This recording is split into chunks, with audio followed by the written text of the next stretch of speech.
Welcome to another overview video of a new shoe. So this is the FETAQ AllMove 3. So I think that's how you pronounce the name. I could not find a singular pronunciation online for it, but I was recommended these by a buddy who actually works here at the STL Sports Clinic. He said you should give them a go, see how they go. They're one of his favorite cross trainers. So we're gonna rip them today and see how they do. I actually have trained in them before today, but I'll bring you guys to the workout today and talk about them and, you know, some pros, cons that I'm feeling with them and how I interpret them compared to the other market's trainers in a moment. Let's get to it. All right, so for warm up, there's some kettlebell hip openers here, and then we're pairing that with a row. So what I'm gonna do here is for the first round, just do 10 opens on each side here. So lean in, lean in, lean in, open up, row to 50 to 300 meters. Goal is just get a nice smooth minute pace. And then from there, go from a half kneeling kettlebell swing after the set for round 2. I'll probably do 3 rounds here, just kind of get warmed up and get feeling good. Today's a nice little spicy lower body day. Nothing too crazy, but enough to get a nice good stem and test these shoes and see how they're feeling. So far, I enjoy the overall fit of these shoes. Now this is the second time I've trained in them,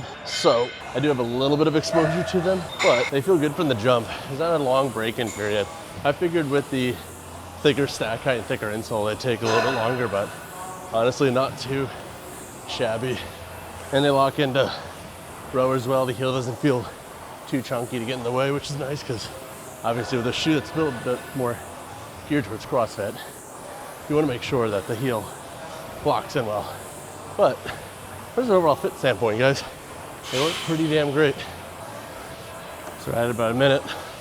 3, 2, 1, about 285 meters. Right on pace for what we're gunning for. So I tell you what, when people ask me about recovery and what I think is most important, soft tissue work, hands down.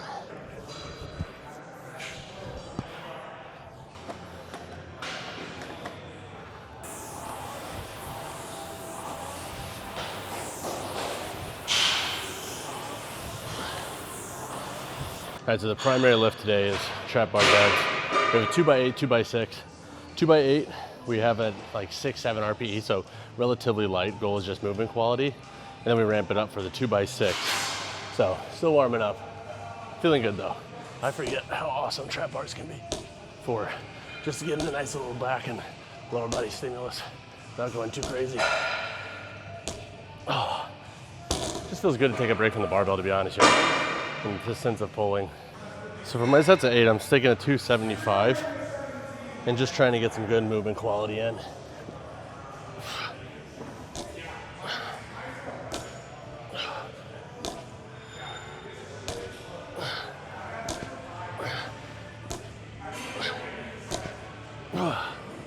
So this shoe has a dual density midsole, AKA 4 foot is softer than the heel.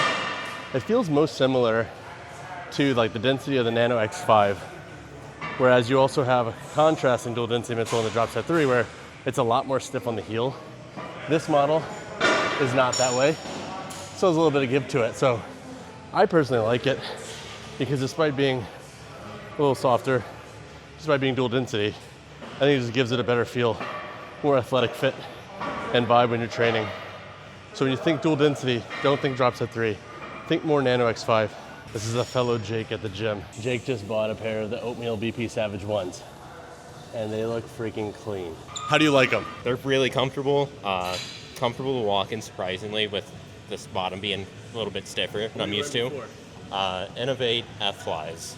And then before that? Under Armour Rain 6, yes. Nice. And these are probably by far the best ones I've worn, especially for working out. All right, first set of 6, sitting at 315. Should be like an RPE 7, so relatively light. The man's here is wearing the old Anthas. Back squatting, this is 405. So this is the takeover on Instagram. He is a strong, strong human being. So he comes in here, y'all, I shit you not, and dumbbell bench presses the 200s like nothing. He warms up with the 90s and 100s. That is his first warm-up set.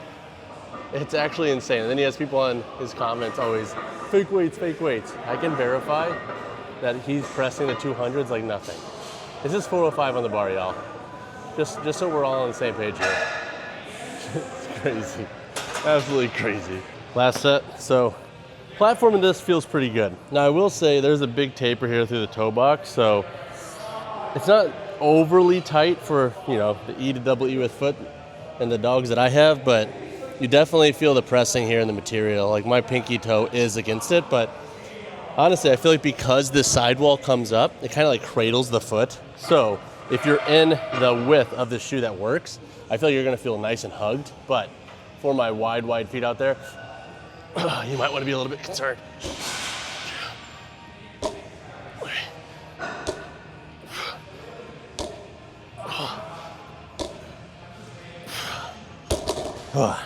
Light work, y'all. So we got a 4x10 on trap bar RDLs. Try not to look at my man behind me squatting echelons way higher than me. This is 495 on the bar, actually. Let's watch it. It's just crazy. It's crazy. Meanwhile, I'm here with my little 185 trap bar RDLs. We got a 4x10, slow, easy tempo. Goal is to hit like a 7 to 8 out of 10 intensity throughout. So think like 7 or 8 out of 10 effort. Using a band around the hips, I like to do that to facilitate a greater hinge. If you're struggling with your hinge right now, give this a try. So essentially you're gonna set up to where like you have a little bit of lean. You don't want it to be so far. But you also don't want it to be pulling you straight back. You'll set with your weight, whether it's dumbbells, barbell, trap bar, and you'll just perform reps as normal. And you're just gonna let that band pull those hips back. It can be a great cueing mechanism for anybody who's struggling with their hinge. Maybe they want a little bit more glutes, because what's gonna happen is as you come up and extend those hips, your glute max, AKA your primary moving muscle for extension, is gonna have to work harder against that pull. Because at the bottom of the RDL, out this band, we don't really have any active tension pulling against the glutes right there. This creates a little bit more of a stimulus. So something that I've been playing with for getting better activation, let's call it, with RDLs, AKA just feeling it more in the hammies and the glutes, is playing with where I'm putting pressure in my foot. And what I've been playing with is trying to keep more pressure under that big toe. So purposely driving that big toe down. And what I'm finding, and this is just something to play with, I'm not saying it's gonna work for everybody the exact same, is that I'm actually getting better activation on what I feel to be the medial side of my hamstrings, AKA the semimembranosus. Normally I feel like a nice like lateral stem, but now with that big toe pressed, which honestly makes a lot of sense because generally you'll get more VMO activation as well, AKA the vastus medialis. When pressing that big toe, I'm getting more of those internal or medial side hamstring heads. This feels a heck of a lot better because I don't know about you guys, but I tend to bias the lateral side of my legs always, and that goes for both flexion and extension movements. So if you find that you're in a similar boat, give it a go and plug and play. It may work. You may find that, like, hey, you're full of baloney, but either way, give it a shot, plug and play, and see how you like it. I would say probably start with dumbbells or an RDL variation that you're more familiar with, that you feel more comfortable with. So I feel like it's high praise whenever you're asked in the gym to do a spot or pull plates for somebody. So he's doing a drop set from 585 down. So he's probably gonna land on 3 plates. Me and my boy Jake here, we're gonna help him out. Let's go.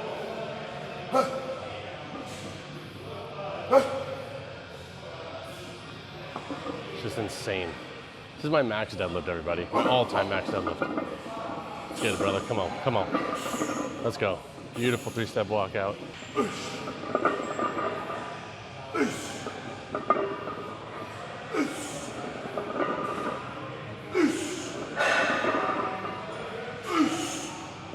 Insanity. Good?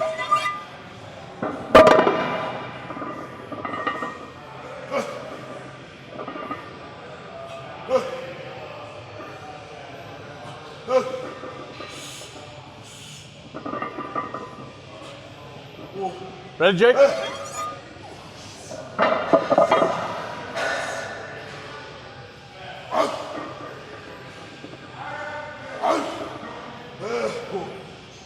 Good.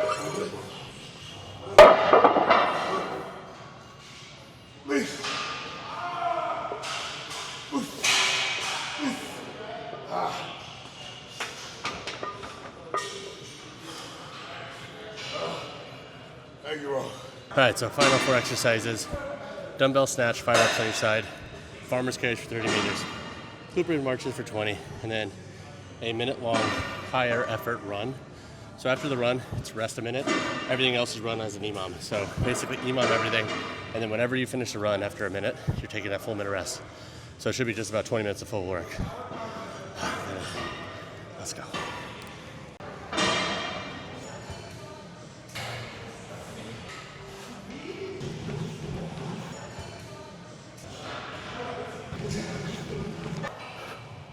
All right, so the FETAQ, somebody correct my spelling down in the comments below because I could not find the proper way to say this shoe.